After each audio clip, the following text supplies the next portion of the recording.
পুরুষ, যার গল্প কেউ শোনে না। সে জন্মায় আর শেখে তুই মেয়ে না যে কাঁদবি।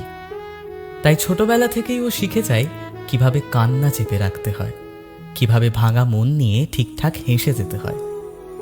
সে বড় হয়, স্বপ্ন ছিল হয়তো গান গাওয়ার, ছবি আঁকার, বই লেখার, কিন্তু বাস্তব বলে আগে টাকা রোজগার কর। স্বপ্ন তখন ধীরে ধীরে ফিকে হয়ে যায়, কারণ সে পুরুষ, তাকে সংসার চালাতে হয়। সে প্রেমে পড়ে, ভালোবাসে, যত্ন নেয়, সব কিছু দিয়ে দেয়। তবু যদি ভুল করে তাকেই দোষী করা হয়, কারণ সবাই ভাবে পুরুষ তো ভালোবাসায় সিরিয়াস হয় না। সে বাবা হয়, ভাই হয়, বন্ধু হয়, প্রতিটি সম্পর্কে সে নিস্তব্ধ ভরসা। সে নিজে কাঁদে না, কিন্তু কারোর চোখে জল এলে পুরো পৃথিবীর সাথে লড়তে পারে।